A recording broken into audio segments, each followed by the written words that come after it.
Hello guys, sa mapagpalang hapon po ulit sa ating lahat. Kayo po ay nasa munting hardin ni Sir Mio Vlogs. And for today's plant video and update ay gusto kong ibahagi ang aking matagumpay na pagpaparami ng isang variety, cultivar type at uri siya ng bromeliad plants.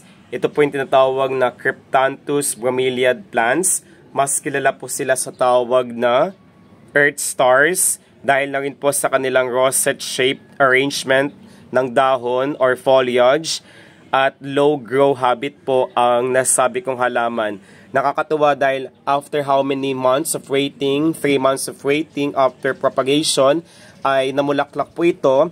Pero to my surprise po, I was really shocked and surprised dahil po marami na po siyang supling ang kanyang pwedeng maibigay. Ito po mga buds na ito is now ready for propagation. At short background information, ang ganitong Cryptanthus bromeliads po ay mayroong 1,200 types of bromeliad within the Cryptanthus genus po, with a great variety of foliage. Ang kanilang kulay po is nag-vary from dark green to bright pink to red, at they can be banded or combined with a spotted solid or virtually any other pattern po.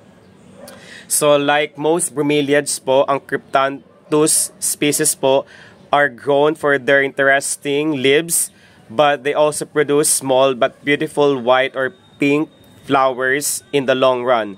Ang kanyang halaman na ito, ang pinaka-bloom niya po is every year. However, before the plant produces offsets or pops, they die. Ang halaman na ito ay sa kapagbigay sa atin ng mga pops or offsets kagaya nito, ang kanyang dahon po or bulaklak ay namatay po. And if you live in the right zone, this plant, bromeliad outdoors, they can be placed outdoors, especially in spring or summer. Also, may mga iba't ibang different species within the Cryptanthus genus na kailangan po ng matinding pag-aalaga po.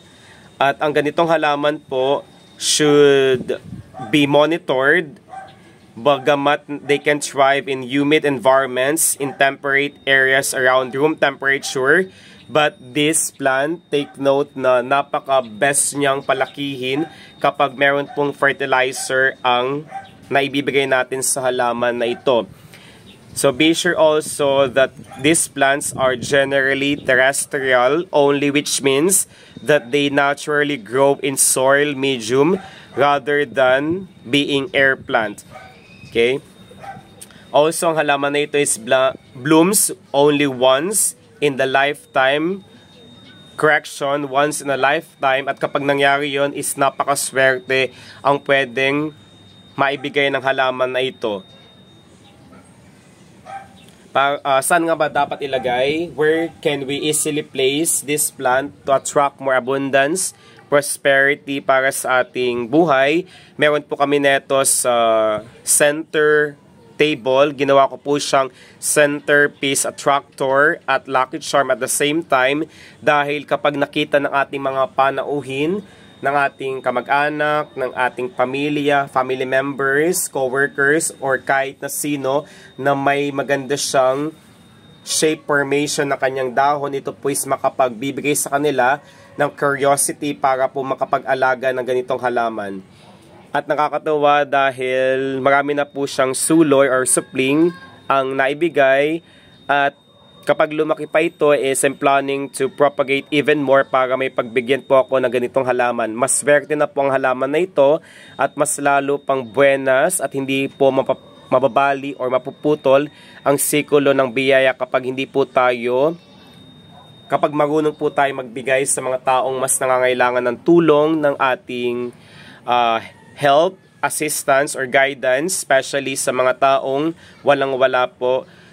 Kasi kapag nagbahagi po tayo ng halaman, ang halaman po is may buhay, at ibig sabihin po is hindi po tayo nag-atubiling magbahagi, at kapag nangyari na bukal po sa ating puso ang pamamahagi ng mga blessing ay tumpak at proven effective na siyang makapagbibigay pa sa atin ng napakaraming blessing in return po. Ang halaman po is isa rin po sa mga regalo or gift na pwede nating maibigay dahil gusto nating ibahagi ang harmonious relationship with the other people. Kaya po, wag na po kayong mag-atubili at hindi po kayo magsisi kapag meron po kayong ganitong halaman sa taon na ito. Ingat po tayong lahat. Paalam!